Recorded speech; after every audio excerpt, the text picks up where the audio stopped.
Hello and welcome to Firearm Freedom. This is going to be another full review video. In today's full review video, we are taking a look at the Tippmann M4-22 Micro Elite Pistol. And quickly guys, before this video starts, I want to give you a quick word from today's sponsor. If you guys are looking for a way to basically surprise yourself every month with a box of items, then TacPack is what you guys are going to want to check out. It is a subscription box service. There are a few different levels, and inside of that box is some really cool survival gear stuff or AR-15 accessories and some awesome stickers and other gear. It gives you a way to try out some products that you may have never thought about purchasing before. You guys can use code FAF at checkout, and that will get you one free tactical gift that's going to ship separately from your main box. Now, one of the awesome things that I've stated before in the first impressions video on this Tippmann pistol is the fact that 22s are so much easier for me to review on this channel because ammunition is still a lot more affordable than anything else you're going to find these days. So it allows me to get a lot more rounds downrange with a lot more speed for this review process. If you guys have not already checked out my first impressions video on the Tippmann M4 pistol here, then you can check that out. I'll throw a card up in the right hand corner of your screen now, and you guys will see that I was having a little bit of a rocky road there for the first few range days with this Tippmann. Now, full disclosure, I didn't really give it a full scrub down cleaning between those range days. I just kind of wiped everything down. There wasn't really a lot of carbon, but there was some carbon and kind of lead and wax caked up in a few different areas right in front of the face of the bolt and other areas like that. The gun overall was pretty awesome, and we'll get more into that as time goes on here in this review. However, I did have some hiccups. Now with the 22, it's always really tough to say if those hiccups are ammunition related, magazine related, or gun related, because that just kind of comes along with the territory of 22 long rifles, and that is exactly why you'll hear myself and many other people that work behind a gun counter full time tell you that the reason it's not ideal to go with a 22 long rifle for self-defense is not because the caliber is not effective at still being lethal, but it's the fact that it is just inherently unreliable as a cartridge. It's just every time I bring a 22 to the range, I always have an issue or two here or there. I gave this a full cleaning. You can see it's still a little bit dirty from this last range day that you guys are seeing in back roll, but I did go in there and scrub, especially up by the breech right here. There's a bunch of little small crevices there that there was quite a bit of debris in. So I wanted to clean it out completely and bring it back to the range for this full review video.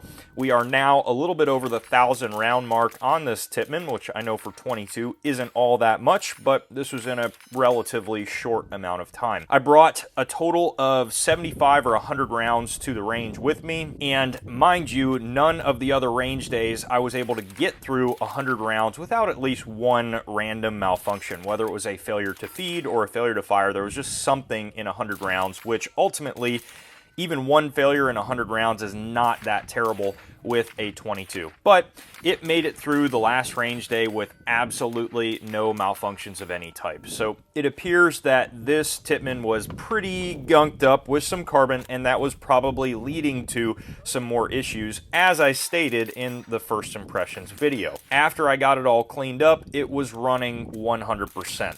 I would imagine that with this Tippmann, you probably have anywhere between 100 and 500 rounds of clean, reliable shooting before you're probably going to start running into some issues depending on the ammunition that you choose. You guys heard me mention in the first impressions video that the first bunch of ammunition that I shot through it was some CCI mini mags. Now, those CCI mini mags, surprisingly, had some bad QC. They were over-waxed, and every time I pulled the round out of the plastic container, wax just stripped right off of the round, and I had a ton of issues with that ammunition.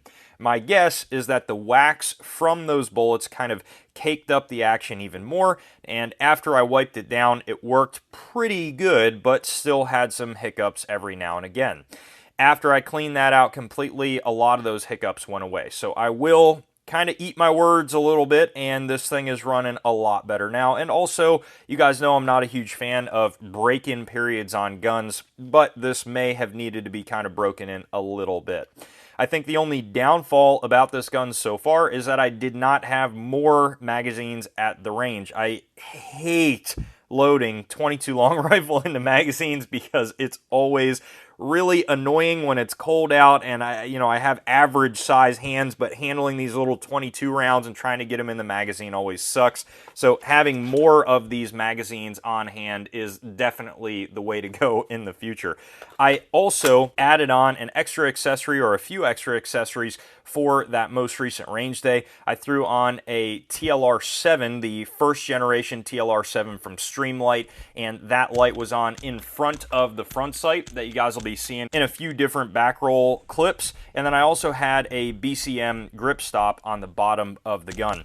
Ultimately, that stuff ran great at the range, but I just didn't really like the setup overall. So I'm in the process of changing a few things out. I still was using a single point sling at the range. On this small of a package, I actually feel that that sling is probably the most ideal sling to run on this. And the gun at the range, when it was working well, was an absolute blast to shoot. I still feel, as I said in the first impressions video, that the Tippmann M4-22 series is probably the most realistic feeling 22 long rifle variants on the market as far as AR-15 variants go that are chambered in 22. I still love the fact that this has a working forward assist. It has a brass deflector. It has a working dust cover. It's super cool at the range to have a working dust cover like that. And it also has a working bolt catch / release. And the overall weight of the gun in shooting it more at the range is just awesome. These guns feel great in the hand, and when you are comparing them to a standard 5.56 gun that's around this same size, it really does feel very, very similar, and I think for training, that is pretty awesome. You guys know I have a 15-22 as well in the collection, and I still really like that gun, but as far as for training, it's just so freaking light that when you're comparing it to a full-size gun, even though, yes, you have a projectile heading down range, yes, you can work on reloads and other things, the overall weight of the gun is just almost half that of a full-size rifle. The Tippmanns come in at a much more comparable weight, and I think that really aids in the training ability that these guns have. It gives you the same controls, the same manipulation, so if you want to train a beginner and train them up to a 5.56 rifle, this is a great platform to start on, and I think that is definitely something to note with this series of guns. I think in that department, they knocked it out of the park. Like a lot of other 22s on the market, keeping them clean is absolutely something that you got to do. I thought that it was clean enough by just using some cleaning wipes and wiping down all the surfaces and getting off as much of the debris as I possibly could. But that just wasn't enough. This thing really does need a full scrub down and cleaning between each range day. And honestly, at the moment, the magazines are getting a little bit caked up, so you're probably going to want to make sure you clean up the magazine as well, not heavily oil it or anything like that to make sure that not a lot of carbon sticks to it. But that is just the nature of the beast when it comes to 22 long rifle. You got to keep these things clean, and especially when you're running them suppressed. Now, the later range days, I had a different 22 suppressor on it. We were running exclusively my Silencer Co. Sparrow suppressor, and ultimately both the Sparrow suppressor and the Rugged Oculus sounded great on this setup, and I think that is just how this is going to sit. I have a few 22 suppressors, and I think one of them is just going to live on this gun. And that is really an awesome way to run this setup because it's super quiet and super fun at the range. I still have the Vortex Spark red dot on top. The red dot works great for a 22 like this. I really am not a huge fan of these red dots for full-size rifles because the technology nowadays is just a lot better. But for this setup, it is just awesome and works great. I still have the Tippmann sights that come with it from the factory. Again, for 22s, these sights aren't bad, but my OCD is just killing me with this sight, how it's sticking up like that. I'll get a different backdrop so you guys can see it, but I want it to stay flat like a Magpul sight, and it's just driving me nuts. So I'll probably end up, just for my OCD habits, switching it out to Magpul M-Bus sights, and I think those will just look a little bit better.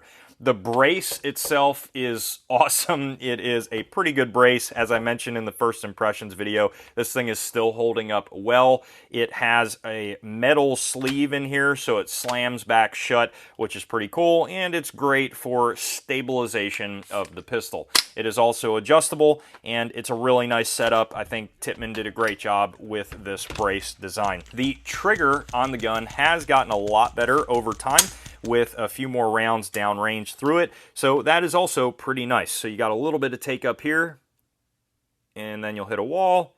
And after that break, brings you right out to the reset and the break again. So it is still obviously a mil-spec trigger, but it does really break in, and that has been the same with my M4-22. The trigger broke in, got a lot better over time, and I think this trigger is going to consistently get better and better. So overall, my opinions of the Tippmann are still good.